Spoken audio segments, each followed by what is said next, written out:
Good evening and welcome. Tonight we'll be going over the history and geography of Adana province in Turkey. You can see I tried to pencil it in as best as I could right here because my map does not show the provinces of Turkey, but it is roughly located in the shape right here. For Adana, there are three main geographical regions. First, we have the beautiful Mediterranean coastline here, obviously along the Mediterranean Sea. Then we get to about this region here.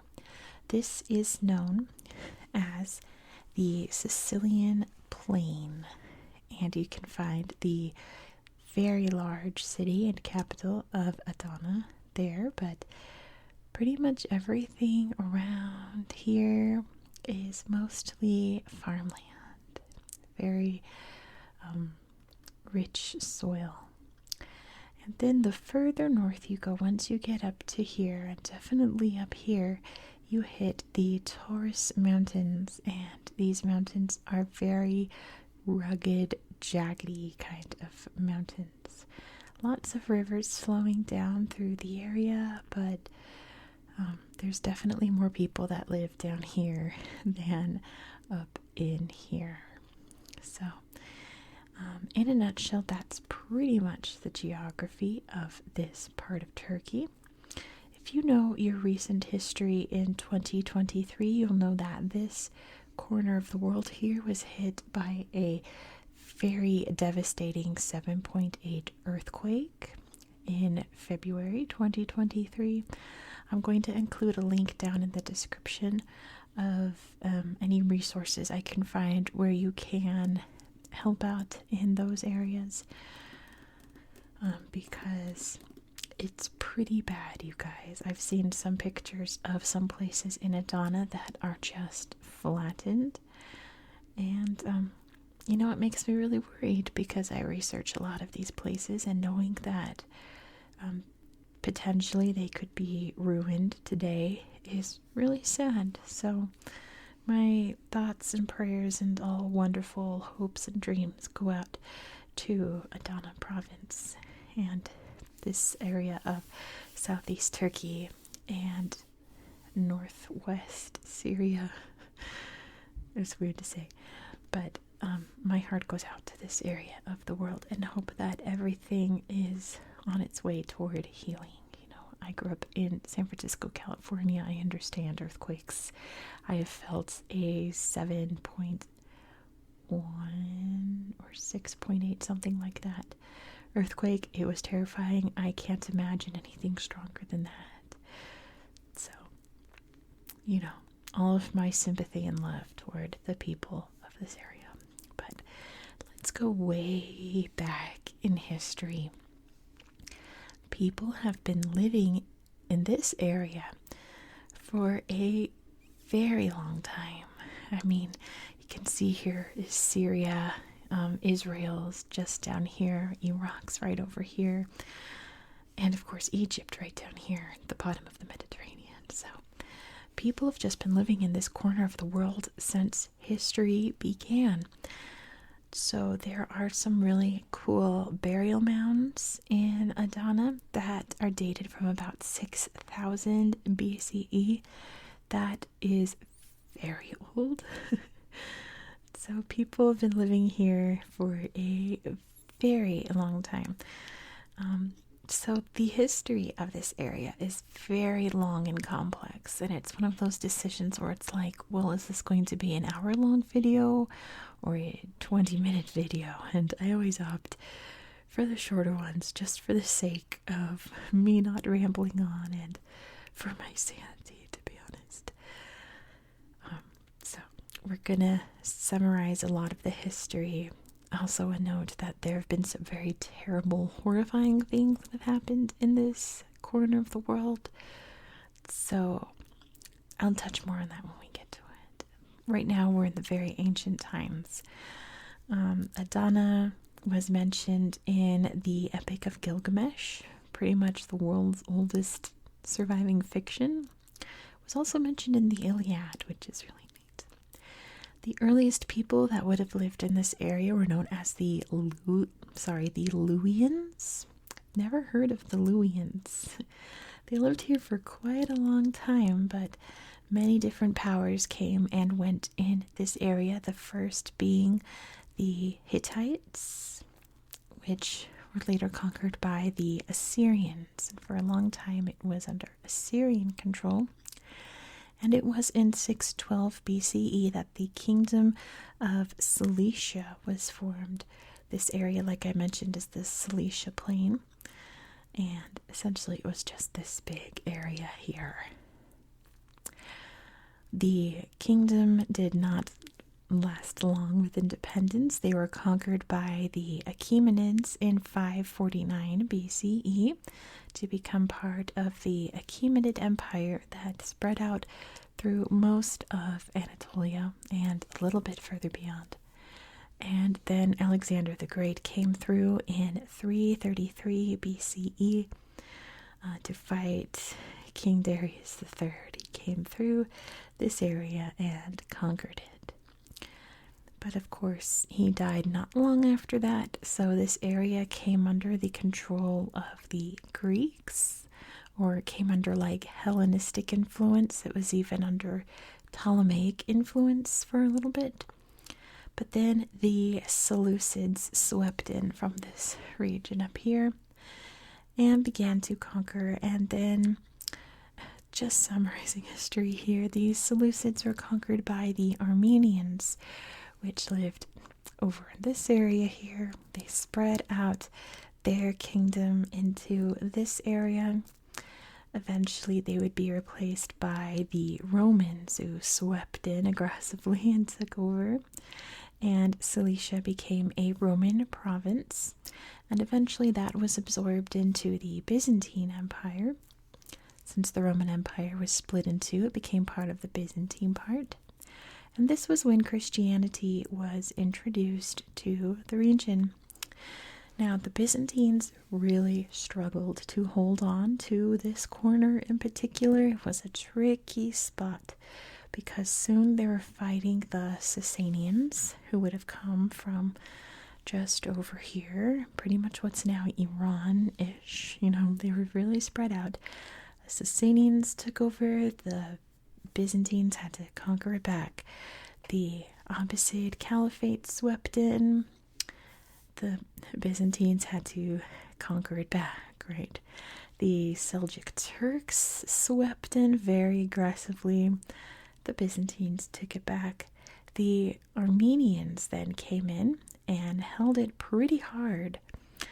And it was during that time that the Mamluks came in even harder and reconquered the area for the Turks. And essentially this is when Islam became a major religion. It still is to this day. And of course the Mamluk Turkish force eventually became the Ottoman Empire. So then it became part of the Ottoman Empire. There was a brief moment where Egypt took over. Muhammad Ali Pasha swept through a lot of Syria and this area here, conquering, and he took over the area here from 1833 to 1840. Apparently he built a lot of infrastructure and irrigation in the area. It was pretty badly needed at that point, from what I can tell, because during all of those conquerings and things, the city had a hard time flourishing. So there were times where the city was straight up abandoned. That's when I think the Armenians first came in, when the city was empty, and they were like, it's free real estate. So, yeah, it desperately needed it at that point. And it's pretty much after that point, after the Egyptians and Ottomans agreed to give their lands back, pretty much, that Adana and the the cities and towns here really went on the up and up in terms of modernization, industrialization, all those wonderful things. So here's where we're going to get to some of the touchy subjects, and I will go over them briefly in a little summary for you. One, because these are very terrible events that are going to happen. Two, because YouTube doesn't like talking about terrible events in history.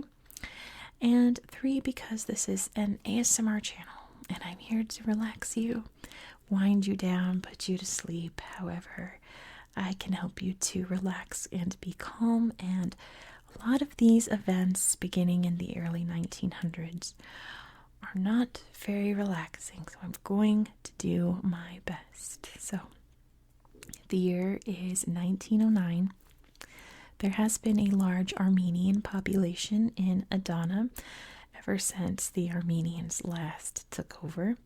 Gosh, back in the 1200s, 1300s. More Armenians were coming in due to being pushed out by mostly Ottoman forces. So the population of Armenians was growing and growing and growing. To differentiate, like the biggest difference between the Armenian culture and the Ottoman culture was religion. Armenians were Christian, Ottomans were Muslims, right? Very different cultures in a lot of ways, but that's like, if you had to make a list, that would be number one. Just so you guys know. The Armenian population that was quickly growing at this time thought that having an independent Cilicia for Armenians was a great idea, so they began a revolution. The Ottomans fought back very aggressively, and many tens of thousands of Armenians lost their lives at this time, along with many other Ottomans and other groups that got in the way, right? It was in 1915 that the Armenian genocide really kicked off in what's now Turkey. In this area, many Armenians were booted out of their homes and told to head east back to their lands over there. So a lot of Turks today deny the Armenian genocide. They say it didn't happen like people said it did, blah, blah, blah, so on and so forth. Essentially, it's like, well, the Armenians were removed, and that was that. But it reminds me very much of the Trail of Tears here in the United States, where Native peoples were removed, just on foot with whatever you can carry. And that is technically a form of genocide. It is cultural genocide, along with, bad things happening along the way to the people. It was not a good time. So after World War I, the Ottomans lose so badly that they cease to exist. The French took over this part of Turkey here. They tried to repatriate the Armenians. It was a disaster. They tried to allow many Greeks to live here. If you know your history, Turkey and Greece are like oil and water. Not beginning, but escalating around this time of history. So Mustafa Kemal, or Ataturk, began leading the Young Turks to reclaim their land and make it into a democracy, pretty much the Turkey we know today they were fighting for. They came into this area, fought the French, they fought some very violent resistance groups by the Armenians and the Greeks. But as we can see on the map, the Turks were successful, and this area became part of Turkey in 1922, joining the republic that we know today. And pretty much the only major things that have happened in this area are the earthquakes. There was a big one in 1998, and of course we know the big one in 2023. It was a 7.8. You can kind of see the shaking on my desk. I'm going to be figuring out my desk this weekend, because if you breathe on it too hard, the whole desk wobbles. So I'm obviously nervous talking about these really horrible things. I really hope you guys don't leave terribly mean comments about it, because I'm just reporting on facts. So I've got a little tremor. I apologize. So if you see the screen shaking, it's not an earthquake. It's my wobbly desk. That being said, let me pull up my tablet and let's look at some Google Earth. Now, my Google Earth was not working like all day today, and it started working right before filming. So let me see if it is still working. It looks like it is. And so I didn't get to explore a lot before filming, so we're gonna kind of explore together, but I have a few places I want to show you. So here is Adana. You can see there. If I zoom out, you can get a good idea of where exactly we are on planet Earth. Right there. And let's head to, actually, let's look at the geography first. So you can really see there's almost like a straight line where the farmland meets the mountains, right? If we zoom in, we can see lots and lots and lots of farms. It was really interesting, I didn't write down in my notes, was that this corner of the world relied heavily on cotton from the United States for their cotton imports. And when the American Civil War broke out and they couldn't get their cotton farming exploded in this region. And it became a major export for the people here to grow cotton. Pretty sure it's still like that to this day. Here you can see the big city of Adana. You can see the big dam right here. It's a hydroelectric dam, along with up there. And then you can see just how big and craggy these mountains. I wonder if I can see it in 3D. Oh yeah. Look at these lumps. The Taurus Mountains. Very big, lumpy, craggy mountains. So, the one place I want to show you, and like I always say, I used to work children's indoor birthday parties, planning and running them in a sense. So that was before COVID. Don't do it anymore. That industry is not what it once was. Look, you can really, I love how this road just like cuts right through. You can see it from way up high. It's so interesting. So Google always wants to show me children's play places, and I found the best one. Let's see if we can get it to pop up if my Google Earth wants to work. Okay, places are appearing. Come on, Google Earth. One eternity later. Okay, I'm back. I had to type it in because it wasn't appearing. It is the dinosaur park. Check this out. Dinosaur park. It is a park full of cool dinosaurs. You can come in and just be around dinosaurs in your Jurassic Park fantasies and see all different kinds. I think this is the coolest. You can see this creepy tree, pterodactyls. You can ride these animals. Whoa, check out. Be careful, kid. That's a dinosaur. And they even have pony rides. So yeah. I hope that all the dinosaurs are okay after the earthquake. Like, I don't know. Usually I get some really good finds when I play on Google Earth, but let's look at this.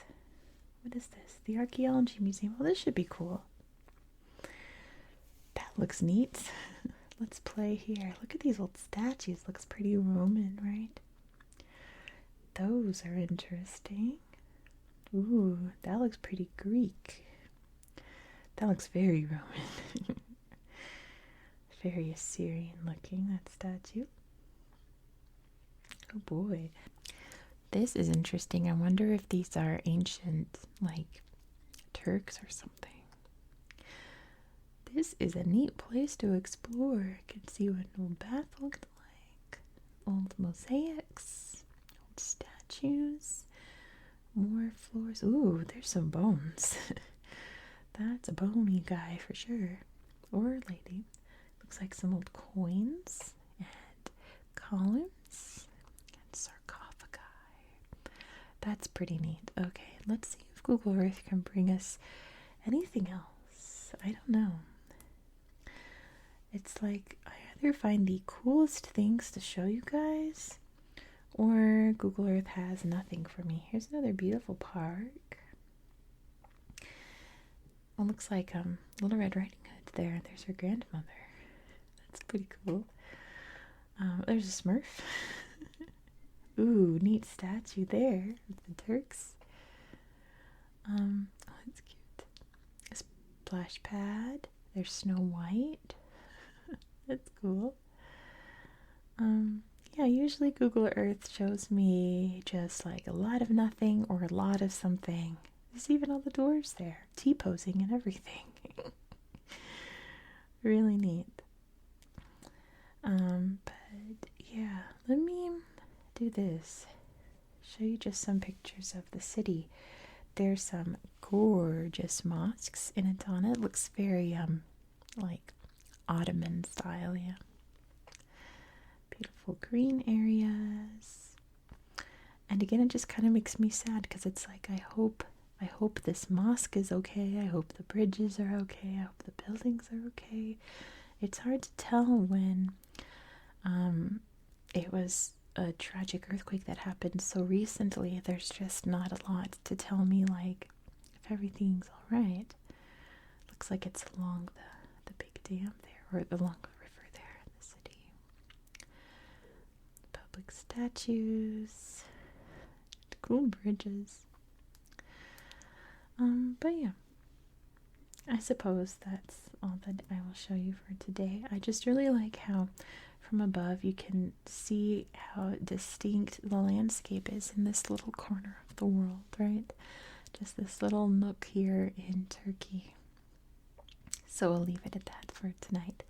Thank you so much for watching. I do hope that you found this video relaxing and educational. If you liked this kind of content, please consider subscribing because I'm doing a huge series that's going to span a very long time, going over every little corner of the world. Next, we'll be going to Ethiopia. And if you know your capital cities, you know where we're going next. Thank you again, and I hope that you have a very good night. Oh, we pulled up the beautiful mosque again. Good night.